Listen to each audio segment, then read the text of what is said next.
Amen. Alors on va lire un verset. Ésaïe 48, verset 17 à 18. Qui se rappelle encore le thème que nous sommes en train de traiter? Comprendre le système. Un système se définit par trois choses: la frontière, les interactions et les fonctions. Alors aujourd'hui nous allons continuer. Ésaïe 48, verset 17 à 18 dit ceci.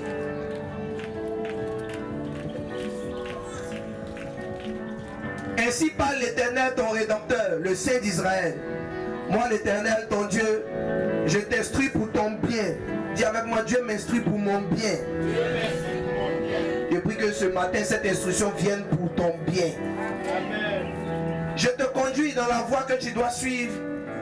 Dans la voie que tu dois suivre. Oh, si tu étais attentif à mes commandements, ton bien-être serait comme un fleuve et ton bonheur comme les flots de la mer. Permettez-moi de lire cela rapidement dans la version du Semeur. Ainsi dit l'Éternel, celui qui te délivre est le Saint d'Israël. Moi je suis l'Éternel ton Dieu, je t'instruis pour ton profit. La version anglaise dit pour ton bénéfice. Je te fais cheminer dans la voie où tu marches. Si toi, tu avais tenu compte de mes commandements, ta paix coulerait comme un fleuve. Et la justice qui te serait faite déferlerait comme les vagues de la mer. Pour terminer, la version française courante dira: moi le Seigneur, je suis ton Dieu. Oh, quelqu'un aurait pu dire Amen à ça. C'est moi qui t'enseigne ce qui doit être utile. Être utile. C'est moi qui te conduis sur le chemin que tu suis. Ah, si tu avais bien écouté ce que je t'ai commandé, un fleuve de bénédiction aurait coulé vers toi. Le salut serait venu à toi comme les vagues de la mer. Parole du Seigneur. Amen. Tu peux te rasseoir. Et si tu comptes acclamer le Seigneur, ne t'en empêche pas.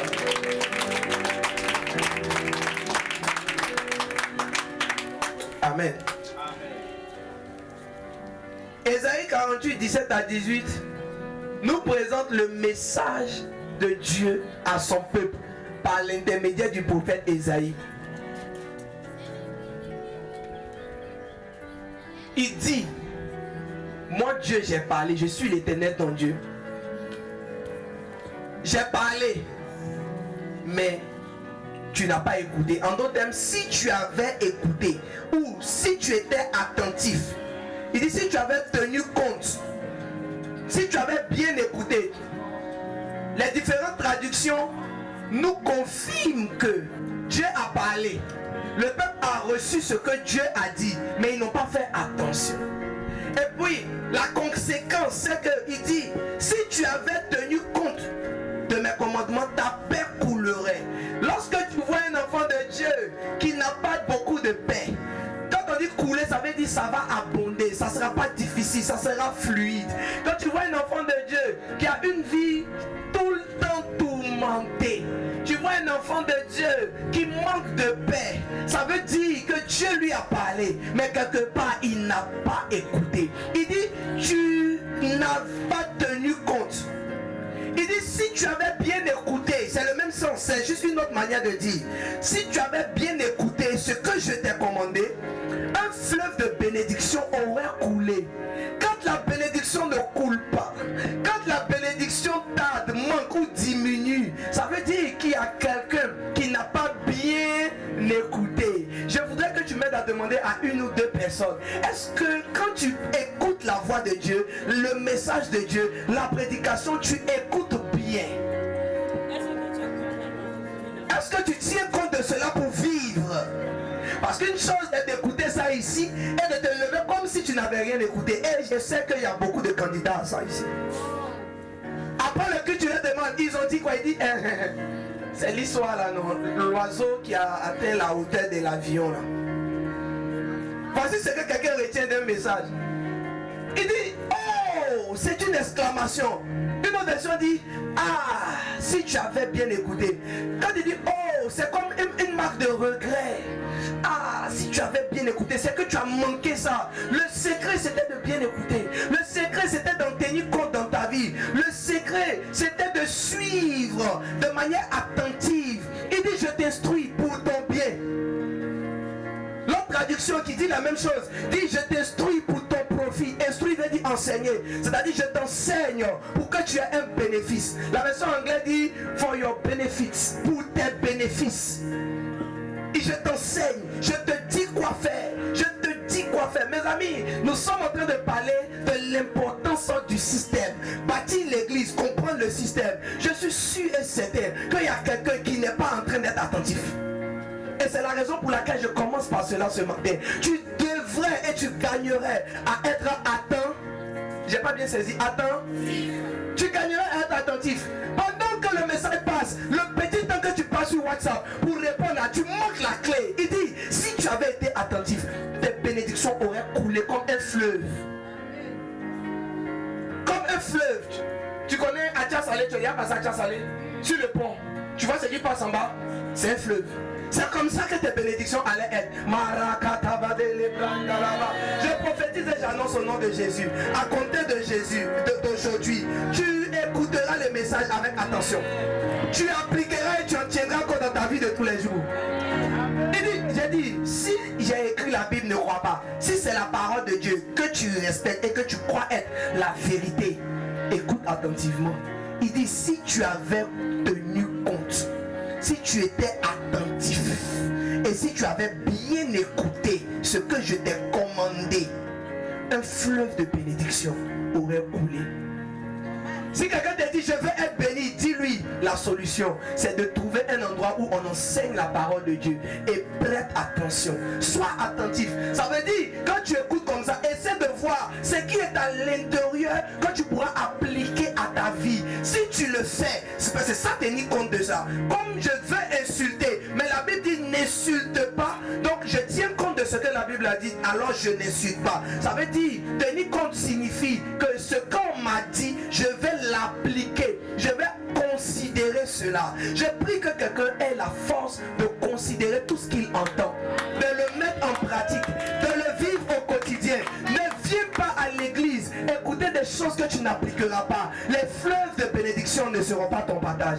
Viens à l'église, écoute et comprends que pour la saison, pour la semaine, pour ce mois, pour ce temps, voici ce que Dieu attend de moi. Nous sommes en train de parler de comprendre le système de l'église. Peut-être que ça ne parle pas de ton mariage, peut-être que ça ne parle pas de la résolution de ton problème, peut-être que ça ne parle pas de la guérison, mais je peux t'assurer que si tu prêtes attention, tu recevras de la guérison à l'intérieur. Tu comprendras pourquoi est-ce que tu es malade. Mes amis, il y a certains problèmes de cœur qui viennent simplement parce qu'il y a des gens à qui tu n'as pas pardonné. Ton père t'a abandonné, ça t'a fait mal. Ta maman se comporte mal, ça t'a fait mal. Je connais une personne qui a dit qu'elle préférerait vivre sans sa maman que vivre avec sa maman. Je connais des personnes qui sont déjà venues me voir pour dire je n'aime pas mon papa. Mes amis, ce genre de choses, ça peut vous donner des problèmes cardiaques. Tu vas chercher la solution chez les prophètes. Tu vas chercher la solution chez les cardiologues. Tu vas chercher la solution je ne sais où. Mais en réalité, la solution, c'est dans la guérison de l'âme.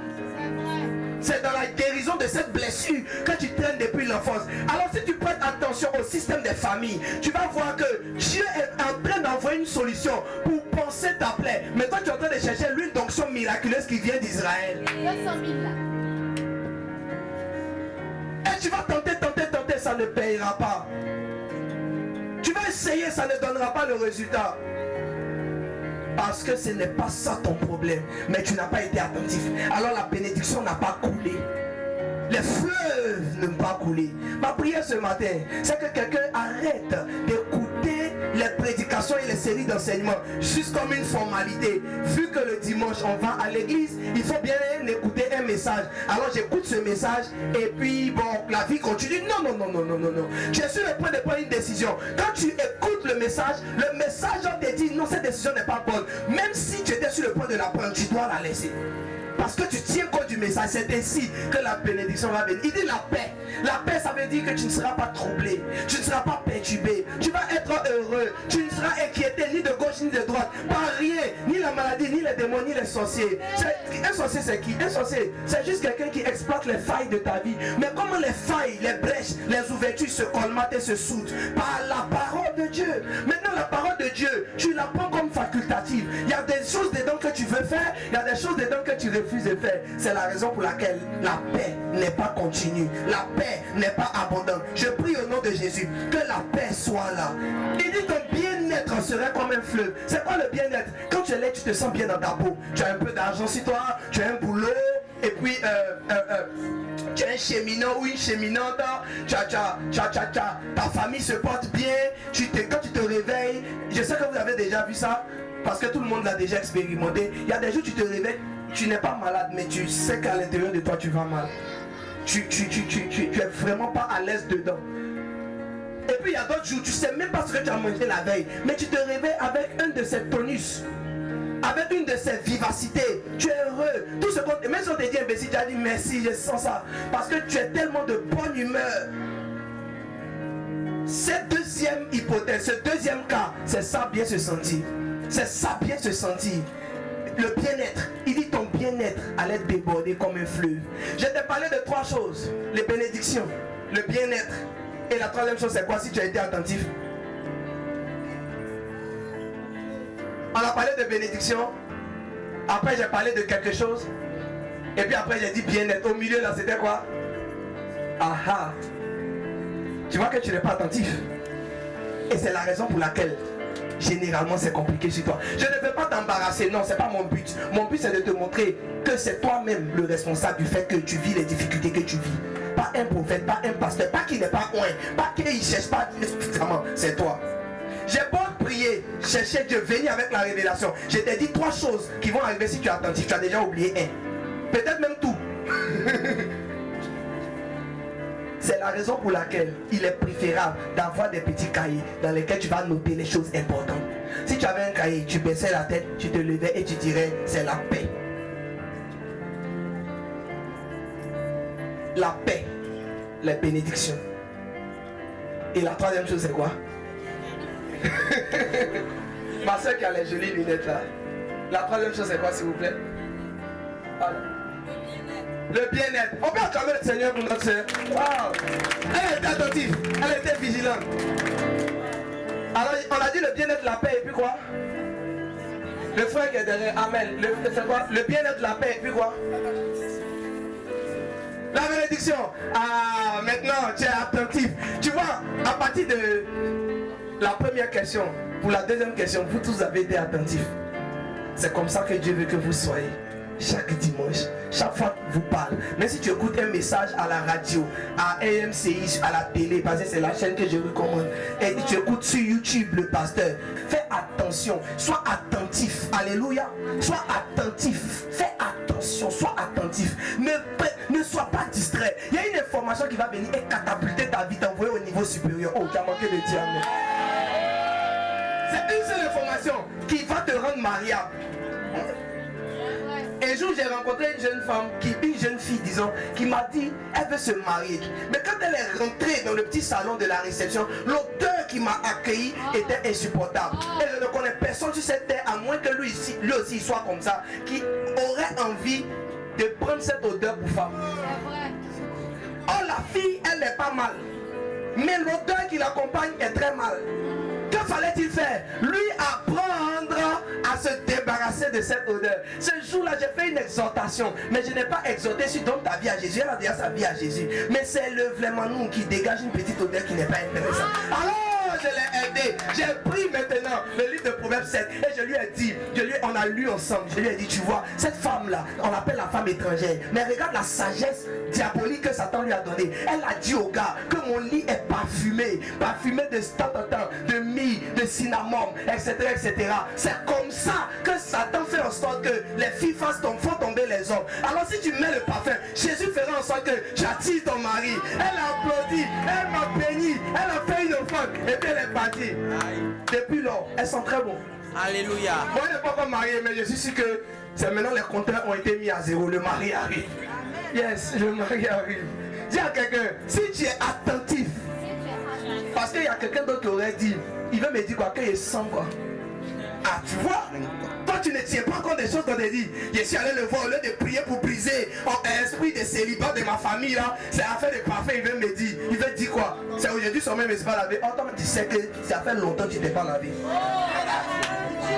Mais quelque chose en toi ne veut pas tenir compte. Je suis en train d'expliquer progressivement et en allant vers le message, vers mon vrai message du jour, que quelqu'un manque les grâces, manque les bénédictions, simplement parce qu'il n'est pas attentif, il ne tient pas compte des remarques. On t'a fait une remarque que tu portes des habits trop courts. Tu as pensé qu'on voulait te dire que tu es une dévergondée, alors que les gens des femmes qu'on met dans le foyer, ce n'est pas les femmes qui portent mini au dehors. Tu penses qu'on te fait du mal, tu penses qu'on te cherche des poux, tu penses qu'on veut t'humilier, mais en réalité, c'était pour tes bénédictions, c'était pour que tu aies la bague au doigt, c'était pour que toi aussi on t'appelle Madame Tin.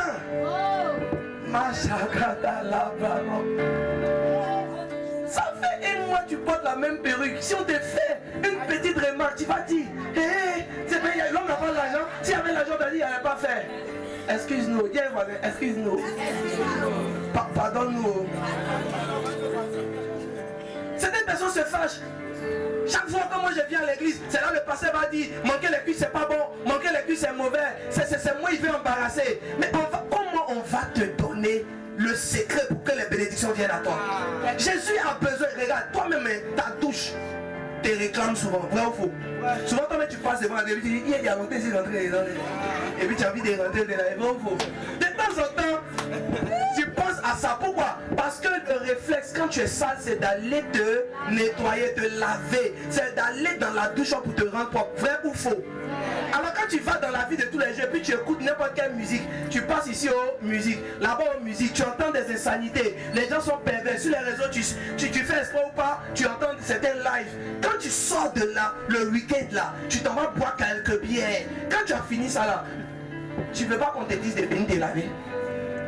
Tu as joué ballon. Quand tu passais, il a plu, l'eau t'a mouillé. Tu es tombé dans une flaque de boue.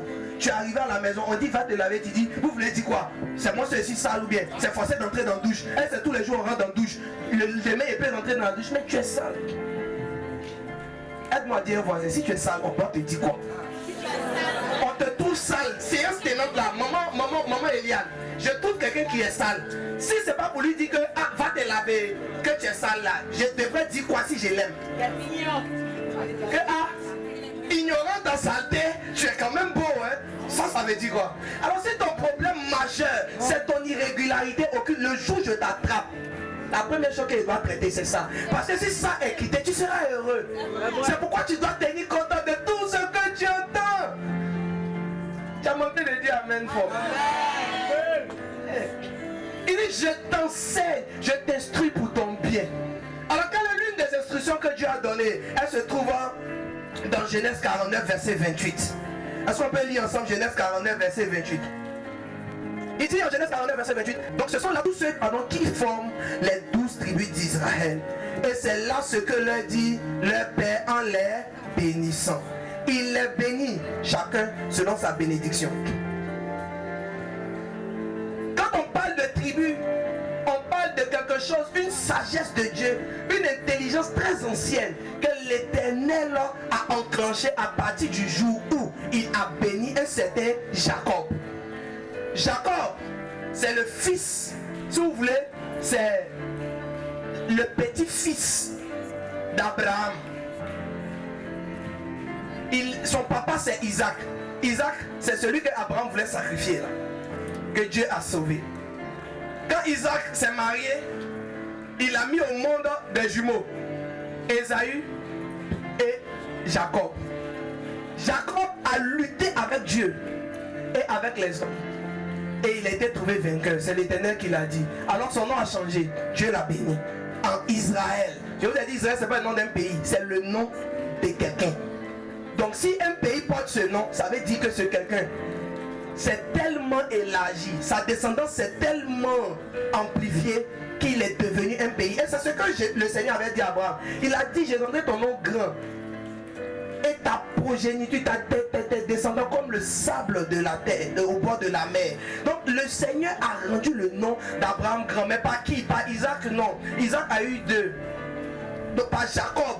Donc la promesse d'Abraham est descendue jusqu'à Jacob. Et Dieu a changé son nom. Ça veut dire que le nom Jacob, là, Jacob veut dire trompeur. Jacob c'est un trompeur. Jacob c'est quelqu'un qui a trompé pour avoir sa bénédiction. La bénédiction de son papa était influente. Laban n'a pas pu le voler, mais cette bénédiction ne pouvait pas concorder, ne pouvait pas matcher, ne pouvait pas aller ensemble avec la bénédiction que lui devait manifester par Abraham. Quelqu'un me suit jusque là?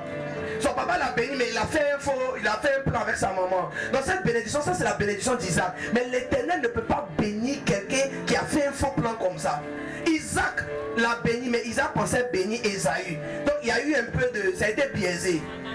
Donc il a vu l'ange de Dieu, il a lutté avec lui. Il a dit, si tu ne me bénis pas. Mais quelqu'un qu'on a béni, il dit qu'on doit le bénir. Il sent que notre bénédiction là ne fonctionne pas trop bien. Ça marche, hein, mais pas comme il veut. Ça marche, hein, mais pas ce qu'il a entendu dire que Dieu a promis à son grand-papa. Alors il demande à l'ange de Dieu de le bénir forcément. L'ange le tape à la hanche. Il boite, mais il lutte avec lui. Le matin veut arriver. L'ange dit, je dois m'en aller avant que le jour n'apparaisse. Jacob dit, mon frère, où on est arrivé là, tu me bénis, sinon tu ne bouges pas. Jacob a lutté. L'ange lui a dit, quel est ton nom? Il s'appelle Jacob. Il lui a dit, à partir d'aujourd'hui, tu vas t'appeler Israël. Car tu as lutté avec les hommes, tu as lutté avec Dieu, tu as été trouvé vainqueur. Faut acclamer pour Israël, il a bataillé. Alors Dieu le bénit. Et Dieu lui dit, je suis en alliance avec toi.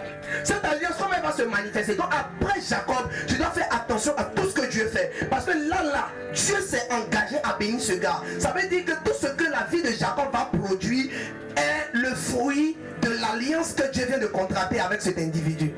Mais Jacob va avoir 12 garçons et Dina une fille. Les 12 là, chacun a un nom, de Ruben jusqu'à Benjamin. Et c'est chacun de ces 12, avant de mourir, que Israël, c'est-à-dire Jacob, l'ancien Jacob, Israël, a béni. Et c'est la fin de la bénédiction qui est Genèse 49, 28. Donc, si tu lis à partir du début du chapitre 49, tu vas voir comment il a béni chacun. C'est là qu'est sorti le fameux tu as souillé ma couche, Ruben, tu n'auras pas la prééminence. Donc, il a béni ses enfants. Il leur a donné des bénédictions conformément à ce que Dieu lui a donné. Je fais une petite ouverture pour vous dire, ce jour-là, on dit que Jacob était couché, et dans le même chapitre on dit Israël s'est levé pour bénir, ce qui veut dire que le Jacob que tu connaissais là, son nom a changé. Donc quand on utilise Israël, on te parle de cet homme qui a été frappé, connecté à la bénédiction.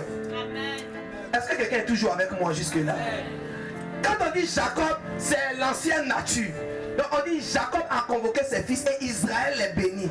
Donc la bénédiction qu'il a transférée là, s'il te plaît, ne doute pas, elle vient de l'Éternel. C'est la dimension Israël qu'il a béni. Donc les 12 enfants là, Dieu leur a transféré quelque chose. Et c'est le nom de chacun de ces enfants qui représente maintenant une tribu. Donc tout le peuple d'Israël est regroupé en 12 tribus. Et c'est à ces 12 tribus que Dieu a affaire. Pas à quelqu'un qui est dans une 13e tribu. Ou quelqu'un qui est hors des 12 tribus. Donc les territoires ont été partagés. La part de Joseph là, ça a été partagé entre ses deux fils. Il y a Manassé, il y a Ephraïm. Donc, la tribu qu'on pourrait appeler la tribu de Joseph, elle se constitue de deux tribus, Manassé et Ephraïm. Quelqu'un comprend avec moi?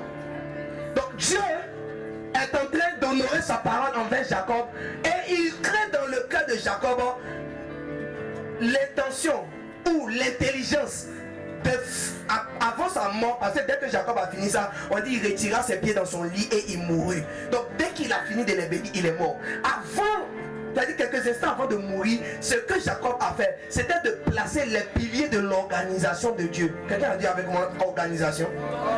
Les piliers de l'organisation de Dieu.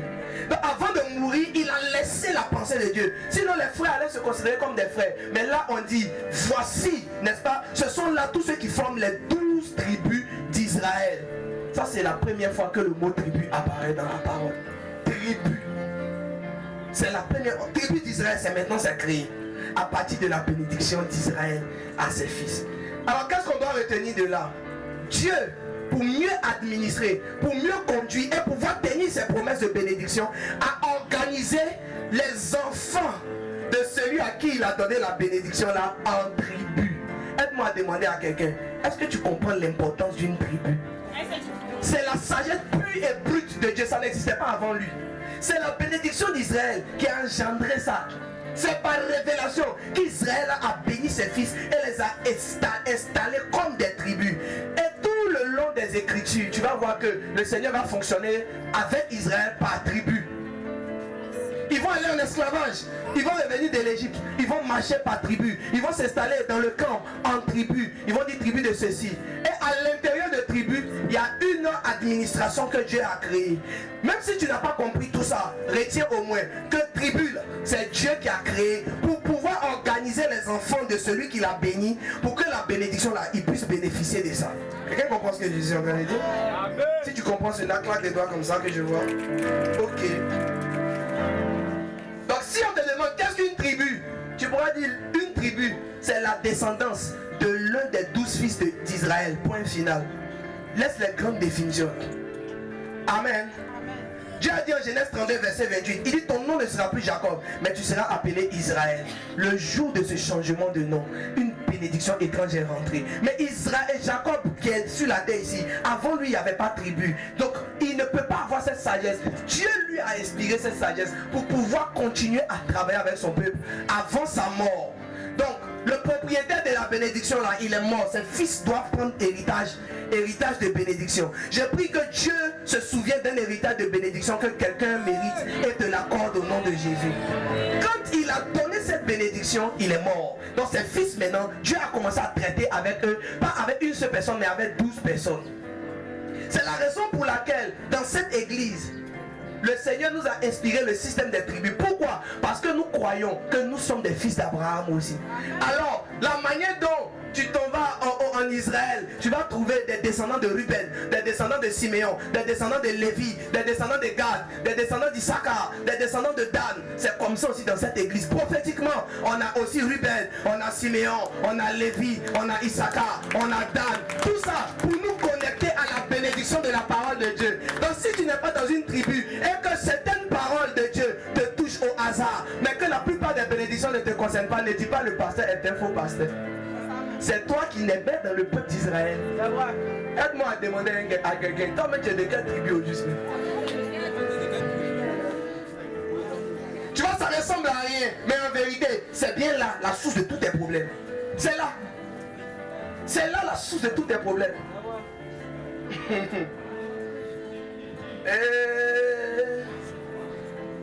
Les tribus sont subdivisées en familles. Il y a des familles dans les tribus. Donc, je voudrais appeler peut-être maman Philo. Maman Eliane, je te déranger un peu s'il te plaît, ma maman chérie. Pendant que vous voulez, je peux te déranger un peu. Voilà, je prends 3 moments comme ça. Donc, on va supposer que ça, c'est une tribu d'Israël. Tribu de Dan. Ça, c'est la tribu de Dan, ma tribu. Les Danites, là, vous êtes là ou bien vous n'êtes pas là? Quand il dit votre nom comme ça, acclamez un peu. La tribu de Dan. Voilà. Alors, derrière la tribu de Dan, il y a la famille Glao. Famille 1, Glao. Voilà. La famille Dali. Et puis la famille Kougoulé. Les 3 familles, elle est de Dan. Elle est de Dan. Elle est de Dan, mais ils ne sont pas dans la même maison. Mais ils habitent le même secteur. Donc supposons qu'elle est au Vatican, quelque part en haut là-bas. Elle est au Vatican derrière ici, elle est au Vatican en bas là-bas. Ça c'est le territoire de Dan qu'on a appelé Vatican. À l'intérieur de la tribu de Dan, il y a la famille 1, famille 2, famille 3. Est-ce que quelqu'un comprend ça? Donc c'est l'ensemble de ces familles-là qui est la tribu. Amen, on va venir un peu comme ça s'il vous plaît. Maintenant, s'il y a quelque chose, une organisation, un problème, qu'on doit trouver, par exemple le coupable, comme ça a été le cas lorsque Josué cherchait Akan qui avait volé, alors que Dieu a dit de ne pas voler. Au niveau de la tribu de Dan, on va faire appel au chef de famille. Donc derrière eux là, il y a des enfants. C'est bon pour tout le monde. Mais deux gars, venez rapidement. Viens rapidement. Alexandra, viens aussi. Venez rapidement, vous êtes des garçons, vous êtes là comme ça. Hurry up. Passez derrière les mamans là, chacun choisit une maman qu'il aime dans l'église. C'est une histoire comme ça. C'est la maman. Alors, derrière, chef de famille, Clao, il y a Claoton. Le junior de Glao. Derrière celle de famille d'Ali, il y a une Daliton. Derrière celle de famille Pougoulé, il y a un Pougouléton. S'il y a un problème, Dieu fait quoi? Dieu parle à Moïse. Et je vais vous donner le verset tout à l'heure. Et Moïse parle au chef. Au chef des tribus. Moïse, monsieur, viens, c'est toi t'es Moïse. Dépêche-toi. Arrête-toi ici. Voici Moïse. C'est bon? C'est ça. Ça c'est vraiment un outil. Un garçon dans la pêche. Alors, voici Dieu. Dieu parle. Allô, mon fils. Il dit allô encore. Mon fils Moïse, je veux bénir la tribu de Dan. Alors, montre-leur comment la bénédiction arrivera jusqu'à leur famille et leurs enfants. Quand Dieu finit de dire ça, voici Moïse, il prend ça. Il fait la commission au chef de la tribu de Dan. Je ne te parle pas d'une histoire que j'ai inventée, c'est écrit noir sur blanc. Moïse parle au chef des tribus, à tous les 12 chefs de tribu. Quand il a parlé au chef des tribus là, le chef des tribus se tourne. Et puis il parle au chef des différentes familles qui constituent la tribu. C'est pour cela que nos campus, ce qu'on appelle campus, auparavant on les appelait des familles de restauration. C'est dans l'esprit de continuer la tribu. Donc une tribu installe des familles dans les maisons des membres de sa tribu. C'est pour créer ou bien recréer le système de la lignée de bénédiction, le système qui achemine la bénédiction, c'est spirituel. Donc le chef de tribu là, il va parler à chef de famille 1, 2 et 3. Et eux, ils vont se retourner, retenez-vous s'il vous plaît mes mamans. Voilà. Et puis ils vont donner le message de Dieu là à leurs différents enfants. C'est ça on dit leur descendance. Donc comment Dieu fait pour parler à ceux-là? Comment Dieu fait changer ceux-là? Comment Dieu bénit ceux-là? Dieu parle à Moïse. Moïse parle au chef de la tribu qu'on appelle le patriarche ou la matriarche. Le patriarche parle au chef de famille et le chef de famille parle aux membres de la famille.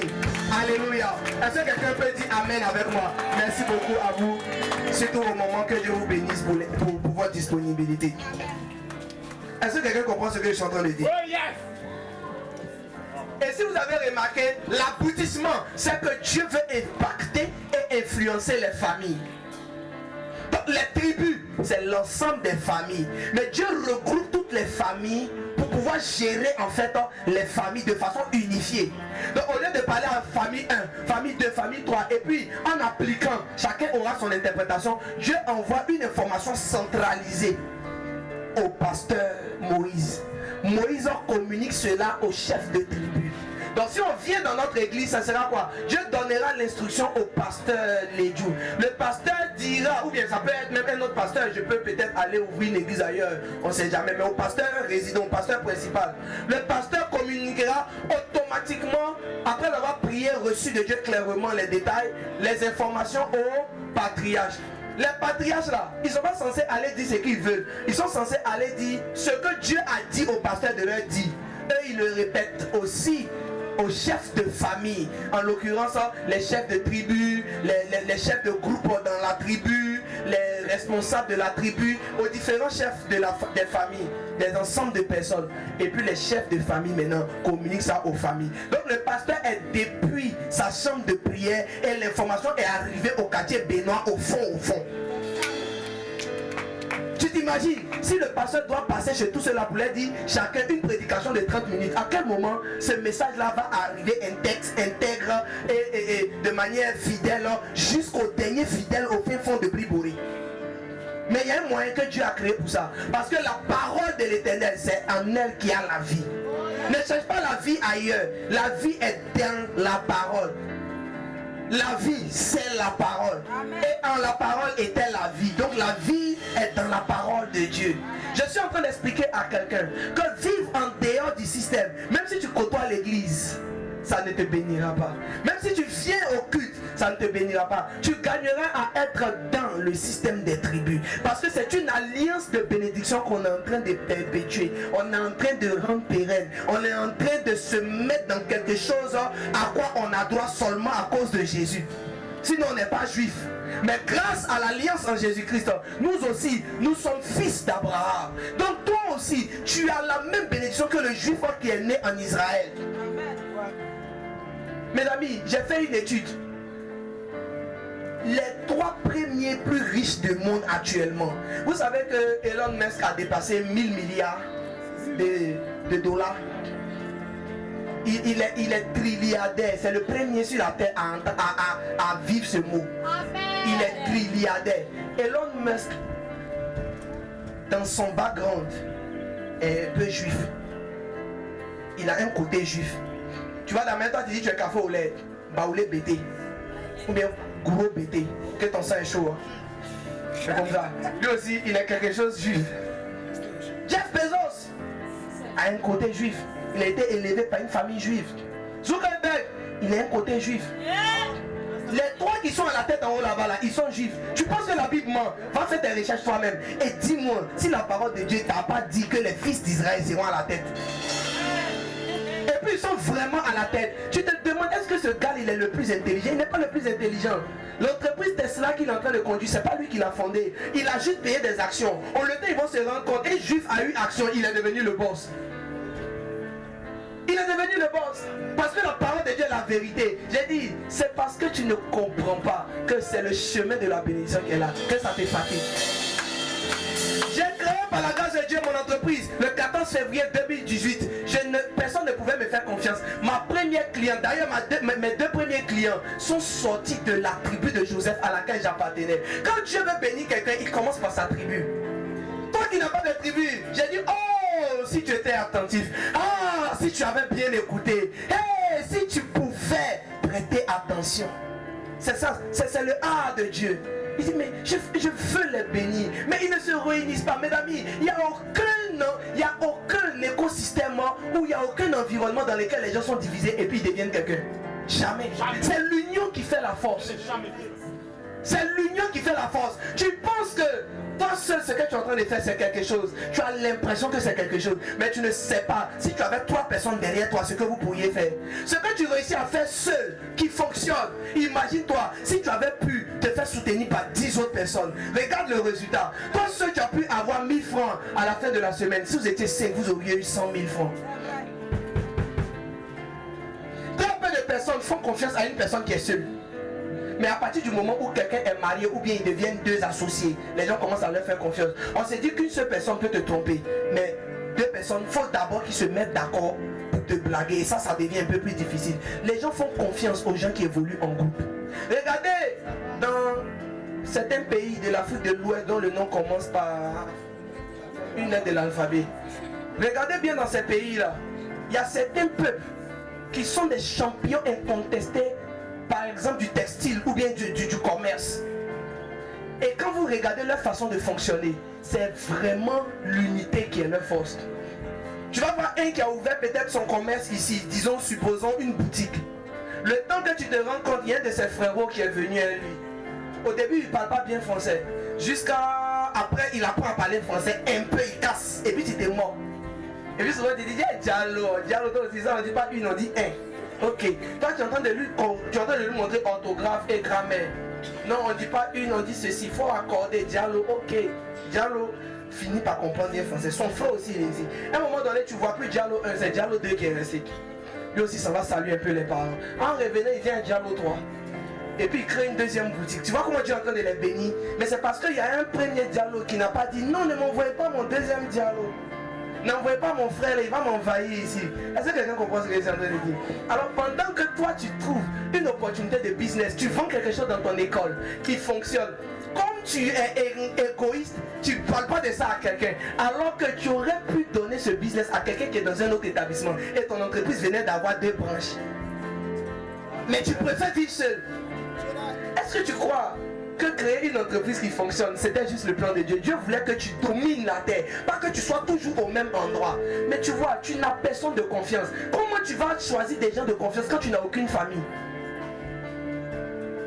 Où tu vas tirer? Dans quel évier tu vas aller choisir les gens de confiance? Je prie que quelqu'un reçoive ce soir, ce matin, la sagesse des tribus. Je prie que tu reçoives la sagesse des tribus. Que tu aies une famille enfin sont assis, ce sont des enfants. Les enfants là, excuse-moi, ils sont nés de quelqu'un d'autre. Cette personne est enfant aussi. Est-ce que tu sais cette personne est qui? Alors peut-être que la personne qui peut investir dans ton business, qui peut t'aider à avoir les boutures de manioc pour que tu fasses ton champ, c'est le papa de la petite fille que tu as méprisé. Et c'est la raison pour laquelle depuis tu n'arrives pas à trouver les plants de manioc pour aller planter. J'ai dit, c'est l'orgueil qui est en train de te mettre dans la galère, dans la mouise intense. C'est l'orgueil, le fait de regarder les gens de haut, comme si tu n'as rien à apprendre. Si tu n'as rien à apprendre, alors viens leur apprendre quelque chose. Peut-être que Dieu t'accordera une grâce, un contact. Derrière quelqu'un, il y a toujours quelqu'un qui connaît quelqu'un. Même si la personne que tu vois directement ne peut pas changer ta vie, fais attention. Cette personne de 2 mois va rencontrer la personne que tu dois marier. Fais attention. Je connais des personnes qui ont marié l'ami de leur camarade. Et la personne ne la connaissait pas. Mais le gars était le pote de la soeur qui marchait avec elle. Elle a été mise en relation par sa soeur. Un jour, elle disait, hey, je suis seul. Je sais pas. Ah, mais il y a un de mes amis aussi qui dit, il est seul. Allez, parlez-vous, voyez ce que ça peut donner. Ils sont mariés aujourd'hui. Je suis en train de te parler de la grâce des connexions, de la grâce d'avoir des personnes par qui Dieu peut passer pour te connecter à d'autres personnes. Mes amis, soyez humbles et rentrez dans les tribus. Soyez humbles et participez à la vie des tribus. Regardez les choses avec un cœur d'enfant. Même si tu es avec 2 enfants, assois-toi avec les 2 enfants et dis, c'est ma tribu fièrement. Laisse Dieu utiliser ces enfants-là, peut-être pour élever ta vie de prière. Il y a des adultes qui sont grands mais ils ne prient pas. Et puis il y a des enfants qui n'oublient jamais de prier avant de manger, avant de dormir, avant de faire beaucoup de choses. Dieu peut t'enseigner la vie de prière par un enfant. Dieu peut te montrer la sagesse du service par un enfant. Il y a l'une de mes filles ici que j'appelle affectueusement ma fille spirituelle. Elle est la plus petite de tous, toujours assise là, en train d'écouter parmi les grands. Peut-être que quelqu'un d'autre aurait dit, ça c'est une enfant, expédiez le cul d'enfant là-bas. Je la prends avec beaucoup d'amour et de considération. Parce que tu sais, dans 5 ans, je ne sais pas l'enfant là, elle devient quoi. Dans 10 ans, je ne sais pas quelle capacité de prédication Dieu va donner. Pour l'instant, elle comprend pas, au moins je prêche, elle entend. Tu vois, si tu apprends à considérer, à valoriser, même les cailloux que Dieu met sur ta route, peut-être qu'un jour ces cailloux sera du pain pour toi. Je prie que Dieu te fasse entrer dans une tribu. Que la sagesse de Dieu, qu'on appelle les tribus, te touche ta secte et t'élève au nom puissant de Jésus. Ce soir, je voudrais plutôt, ce matin, je voudrais m'arrêter là et bénir le nom de Dieu. Parce que je sais que maintenant, tu auras une tribu. Maintenant, tu rentres dans l'alliance de bénédiction. Tu ne partiras pas de ce lieu sans avoir trouvé une tribu. Tu peux rentrer à Dan, tu peux rentrer à Ruben, tu peux rentrer quelque part. Mais cette fois-ci, avec la conscience que la bénédiction de l'Éternel est en train de couler dans ces tuyaux, est en train de couler dans les tuyaux qu'on appelle Ruben, dans les tuyaux qu'on appelle Joseph. Je pensais que tu allais te tenir debout, commencer à prier pour dire, Seigneur, aide-moi à rentrer dans une tribu. Montre-moi prophétiquement ma tribu. Aide-moi à vivre la vie dans la tribu. Seigneur, prends cette tribu et utilise-les pour être une source de bénédiction pour moi.